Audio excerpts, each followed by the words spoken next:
Mais uma vez estamos aqui representando o nosso Unintertech, mas hoje a conversa é outra. Nós iremos falar sobre Enem. Sim, a prova acabou de acontecer. Estou aqui com dois especialistas, o professor Oswaldo Siqueira, professor de História, e o professor Laércio de Mello, professor de Geografia. Então, a nossa conversa hoje ela vai ser voltada para as ciências humanas. Então, seja bem-vindo, professor Oswaldo. Muito obrigado, Tati. É sempre bom estar aqui para a gente poder discutir temas que envolvam o Enem, a preparação dos nossos alunos para as provas do Enem, vestibulares e tudo mais, e discutindo educação, né? Que é Exatamente, fundamental. E seja bem-vindo, professor Laércio. Obrigado. Pessoal, você que está no segundo ano, entenda que esse programa vale para quem vai fazer o Enem ano que vem. Com certeza. Então, uma forma de já começar a pensar na próxima prova, que quanto de repente já está aí. Você nem espera, já está. Vai rapidinho, né? Até porque a nossa conversa ela sempre tem aquele ar de comparação. Sim. Então, nós iremos falar sobre a prova que acabou de acontecer? Sim. Mas sempre levando em conta o nível de cobrança dos exercícios, os conteúdos que ali foram cobrados, se tivermos ou não surpresa. Então, toda a nossa conversa vai ser em relação a isso. Acho que poderíamos começar com o nível, professor Laércio. Como é que foi geografia? Olha, muito boa a prova. Tenho que dizer que foi uma prova boa. Perto do que tinha se desenhado, uma prova boa.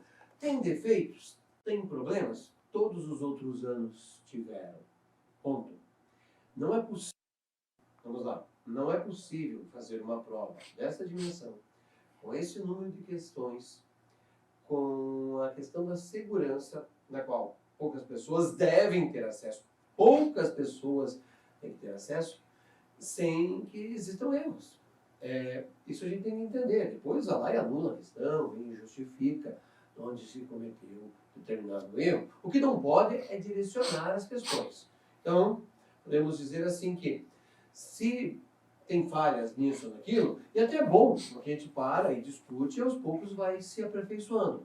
As questões de geografia foram boas, boas mesmo. Vai gerar, ao longo do ano de 22, um bom debate para que os alunos desenvolvam conteúdos que normalmente ficam esquecidos. Bom, nós estamos aqui ainda em pandemia. Sim. Claro que nós melhoramos o nosso quadro, tem um processo todo de vacinação, então a população já foi muito bem atendida em relação a isso, mas ainda assim era ano de pandemia. Não houve nenhuma mudança em relação ao nível, eles mantiveram conforme nos anos anteriores. Eu vi questões até mais difíceis do que nos anos anteriores. Exemplo, uma das questões, e eu reclamei com os alunos desde o início do ano, que eles tinham que saber os conceitos da geografia, os que mantêm a ciência geográfica, que é paisagem, território, lugar e região. E, inclusive, teve duas a esse respeito. Eu nunca tinha visto duas questões cobrando esses dois conceitos. Isso aconteceu dessa vez e foi importante, porque vai fazer com que esses alunos pensem mais a esse respeito. E história, professor Oswaldo? Dá para dizermos o mesmo? Algumas mudanças? Olha, eu vou dizer que eu tenho que, lamentavelmente, concordar com o professor Laércio. Né? Realmente, em história também foi uma boa prova. Tá? As questões envolveram, até como o Laércio falou, alguns aspectos até um pouco mais difíceis do que vinha acontecendo, mas os temas que são recorrentes estavam presentes, como a questão do patrimônio, cultura. Bom, Getúlio Vargas sempre presente como um marco da política brasileira, e a gente vê até uma alternância nas provas entre Idade Média e ali período da história moderna, a gente vê algumas coisas nesse sentido, e a prova realmente foi boa, boas questões, bem cuidadas, e até algumas surpresas em termos de épocas que a gente não imaginava que seriam abordadas, até por conta, né, de alguns posicionamentos do nosso governo, como, por exemplo, uma questão do Zé Ramalho, com a música do Zé Ramalho, abordando ali a época de 1979, dentro do período da ditadura militar, que era uma coisa que realmente a gente não esperava, e com uma música tão representativa do Zé Ramalho, né? Vida de gado, povo marcado, povo feliz, falando em termos da questão da cultura de massa, né? De como você pode manobrar populações, que era uma coisa que a gente não esperava. Bom, a gente fica contente com essas respostas, porque preparamos os nossos alunos, né, voltados àqueles conteúdos que eram os conteúdos principais. Surpresas, então, nós não tivemos, professores? Não, com relação apenas, eu diria, a esta questão, né, que envolve ali o período da ditadura militar. Fora isso, dentro daquelas propostas que a gente já trabalha com os nossos alunos. Por exemplo, História da África não pode mais, de forma nenhuma, permanecer fora da preparação, por exemplo, de qualquer professor, dos alunos. Hoje, História da África, assim como Geografia da África, está presente, né? Hoje, as novas propostas trazem um olhar sobre a África, né? Identificando como um continente que de forma nenhuma se envolve com barbárie, com selvageria, com primitivismo, como foi muito descrito, principalmente a partir do século XIX, para justificar o domínio europeu sobre os territórios africanos. Então, não, ali a história da África muito presente, colocando, por exemplo, a importância da cultura, né, da cultura africana e tudo mais. Outros aspectos também, as questões que até eu comento muito sobre alteridade, a percepção da diferença, e aí nós tivemos uma questão sobre refugiados, uma questão sobre gênero, indígenas, minorias, que justamente aborda essa questão da alteridade e tudo mais. E, é claro, só fazendo um link, né, isso nos leva à questão da redação, né, a invisibilidade social, que tem muito a ver com essa questão da alteridade, da percepção do outro, da diferença, não como algo que diz que o outro é superior ou inferior, mas apenas diferente de você. Isso está sempre presente, pelo menos 2 ou 3 questões você tem. E esse ano foi um pouquinho mais do que 2 ou 3 questões. E que aborda direto o que a gente tem sempre falado com os nossos alunos.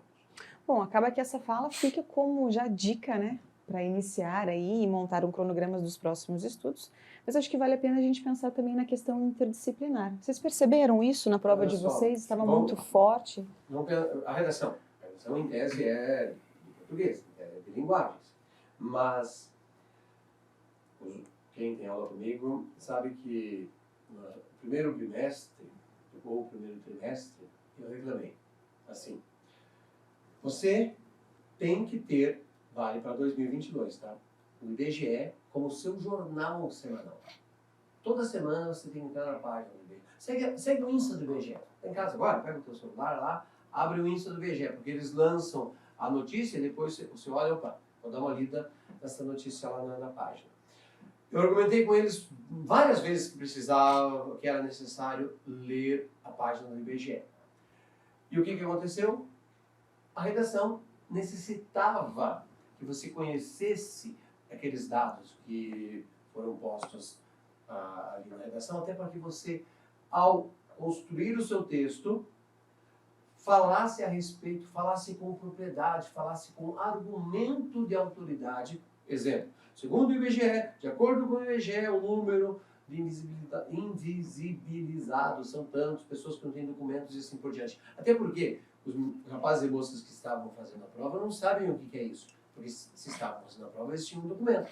É difícil eu sentir no outro esse problema. Então já fica a dica para próximo Enem. Ler o IBGE como se fosse um jornal. No primeiro momento, o primeiro mês vai ser um pouco chato, um pouco difícil. Mas você ganha musculatura, como ir para uma academia. Primeira semana, dói musculatura. Mas quem não tem musculatura como eu. Mas na sequência, você ganha familiaridade e a próxima prova você arrebenta. E tivemos na prova questões que poderiam também auxiliar, não só aqueles 4 textos, já que falamos aqui de redação, não só aqueles 4 textos que tínhamos de apoio, mas será que tínhamos algumas questões que poderiam também levar o aluno a trazer algum argumento que fosse significativo? Por exemplo, tinha uma questão sobre indígenas que trazia o termo invisibilidade. Como o índio procurava sair dessa invisibilidade. Quer dizer, aquilo que nós sempre comentamos, que o Marlos comenta muito, nós comentamos, de você sempre dar uma olhada nas questões de ciências humanas antes de fazer o teu próprio texto ali. Ou antes de terminar, dá umas olhadas, porque tem algumas ajudas. E você tinha, como eu disse, uma questão sobre minorias, muito legal, inclusive traduzindo o termo minorias, que às vezes muitas pessoas entendem errado, né? A ideia de minorias como em termos de quantidade de pessoas, e minoria não é em termos de quantidade de pessoas, mas em si em termos de representatividade, né? Então explicava muito bem isso, como eu falei sobre indígenas, a questão de gênero também presente, numa questão bem inteligente, né? Falando de como a mulher no século XIX ela vai se voltar para certas temáticas, para certos conhecimentos, mas a partir da disponibilidade de trabalho até do marido, mostrando como a mulher procura novos vieres de comportamento, de atitude, até de busca de conhecimento, mas a partir de certas questões que a própria vida profissional do marido fornecia. Então, caminhou fornecendo dados. Aquele que foi para a prova com um olhar mais crítico, ele pegou alguns toques de argumentação ali muito legais que ele poderia utilizar, ajudar na redação sem sombra de dúvida. Sem contar, né, que a prova ela é interdisciplinar. A própria redação de invisibilidade social, ela aborda um tema interdisciplinar. Você olha através da geografia, você olha através da filosofia, da história, da geografia, você olha por diferentes ângulos esse tema. Então, nesse sentido, a prova atendeu aos todos os requisitos que a gente espera de uma boa prova do Enem, sem sombra de dúvida. E dá para dizer que esse também é o mesmo olhar que você tem, professor Lércio. Sim, sem dúvida. Um tema que vai fazer, que pelo menos agora coloca em debate essas pessoas que estão à margem, né, que estão, e é um número grande, né, no país, no qual você, como é que eu compro coisas, como é que eu procuro um emprego se eu não tenho documento? E uma invisibilidade que se tornou muito presente agora com a pandemia, né? Porque essa invisibilidade, é meio contraditório de dizer, mas ela saltou aos nossos olhos na pandemia. Quando a própria tentativa de ajuda esbarrou na como eu encontro essas pessoas para ajudá-las. Exatamente. Como eu descubro quem são essas pessoas. Então, essa foi uma questão que apareceu muito agora com a pandemia e que a sociedade brasileira tem que se voltar para resolver isso. Bem, essa conversa está sendo muito rica, a gente vai para um breve intervalo e já retornamos.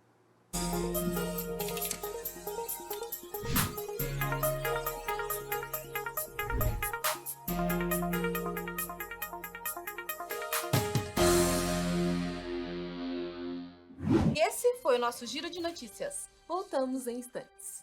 Voltamos em instantes. Graduação à distância é na Uninter, nota máxima no MEC. Ilha, olha o que chegou pra você. A câmera tá pronta. E agora, professor? Agora é só gravar. E o tempo permanece bom durante todo o dia. É com você, Amanda. Obrigada, Carol. Uninter, ao seu lado para transformar a sua história.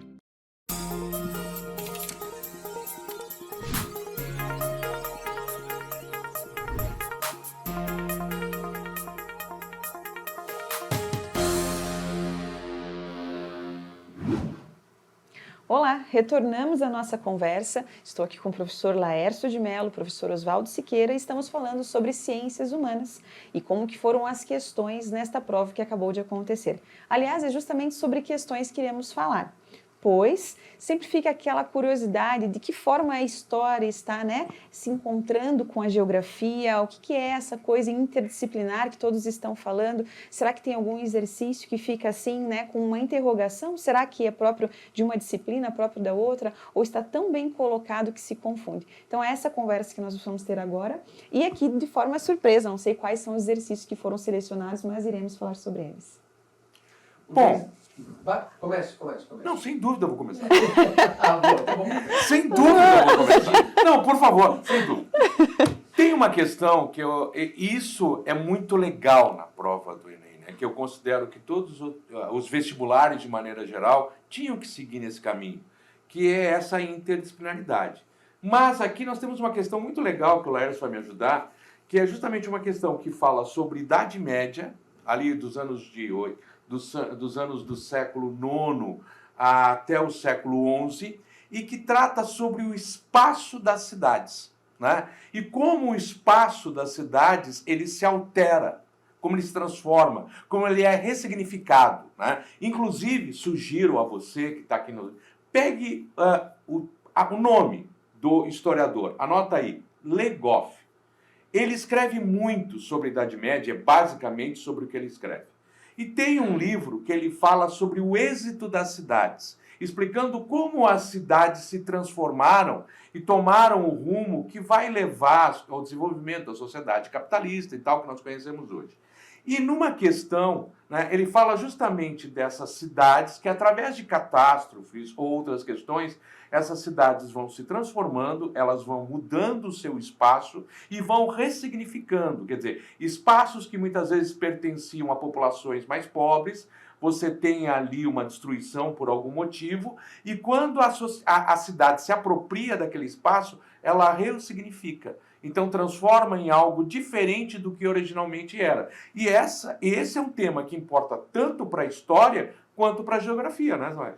É importante, esse tema não se cai como foi cobrado esse ano, pode ter certeza que o ano que vem ele tem uma chance enorme de voltar. Por quê? É na área urbana que vive a maior parte da população brasileira, no caso do mundo. No caso do Brasil, 85%. Automaticamente, é na área urbana que estão os maiores problemas. Quais? Água, energia, moradia, deslocamento de pessoas. Exemplo, a COP deste ano colocou em debate a possibilidade da criação, da montagem de cidades inteligentes. Que numa cidade inteligente, uma pessoa está a 15 minutos das suas necessidades básicas. Como eu argumentei, o tema urbanização volta provavelmente para 2022 e pode justamente buscar associar a questão da COP. Por quê? É na cidade que estão os nossos problemas. É na cidade que a maior parte das pessoas vivem.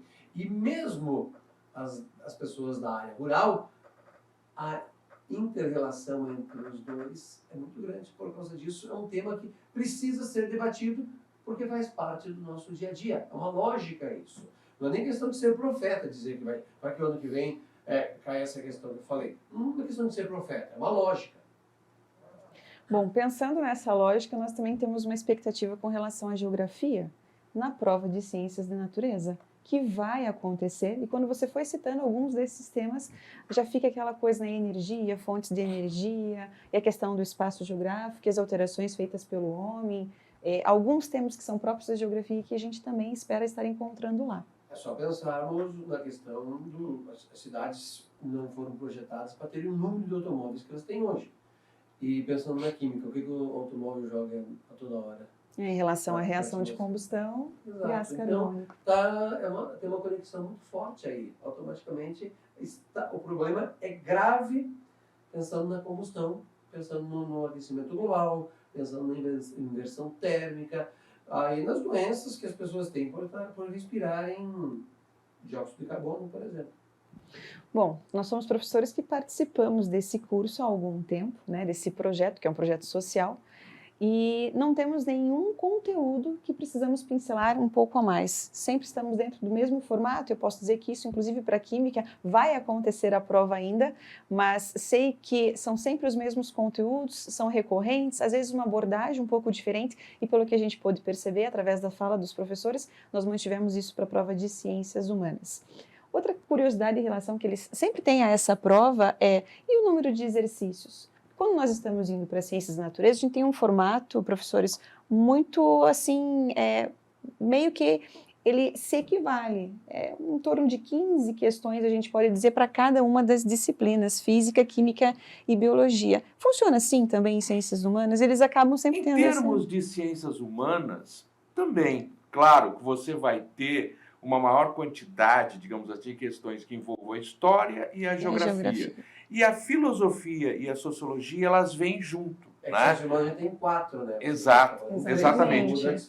Elas vêm junto. E como a área de humanas, ela proporciona uma maior integração entre as áreas, né? No sentido de que você ao analisar um problema da história, você automaticamente está pensando em sociologia, você está pensando em filosofia, você está pensando em geografia. É muito difícil um professor de história não dar aula sem um mapa, sem uma localização geográfica daquele espaço que ele está explorando historicamente. Então, no final das contas, em humanas, apesar de você ter uma divisão das questões, a linha é mais tênue. Não sei se o Laércio concorda comigo. Concordo. Concordo. Bom, nós não temos ainda o gabarito oficial, mas vocês com essa leitura da prova, acreditam que nós vamos ter alguma surpresa, algum exercício que não foi bem elaborado, algum gabarito que possa ser questionado, ou por enquanto estamos tranquilos? Não vejo nada assim que poderia... Me parece que as alternativas são bem óbvias, quer dizer, claro, bem óbvias dentro do... Né, depois você analisa e tudo mais. É lógico, não estou menosprezando o trabalho nacional, é óbvio e eu não consegui. Não, não é isso. É no sentido depois você fazer um estudo e entender quais seriam efetivamente as alternativas corretas. E me parece que tudo bem, não tem maiores problemas não. Bom, então acho que é isso. Nós agradecemos a sua participação. Esperamos que sim, você se prepare para o ano que vem, caso alguma coisa não tenha dado certo, mas também estamos falando para os nossos alunos da segunda série, né, professor? Perfeito. Que ano que vem vão estar fazendo essa prova do Enem, que é uma prova muito bem elaborada, esperada e que não tem nos trazido surpresas nos últimos anos. Independente de estarmos falando em período pandêmico ou não, a prova se manteve dentro da sua qualidade. Então, exercícios que trazem essa questão interdisciplinar, como os professores comentaram, chegaram a mencionar aqui um ou outro exercício para que você pudesse compreender a forma com que essa prova está caminhando, e tudo indica que ano que vem temos o mesmo formato, certo, professores? Perfeito. Tranquilo. Então, acho que é isso. Nos vemos num próximo programa. Muito obrigada e até mais. Tchau, tchau.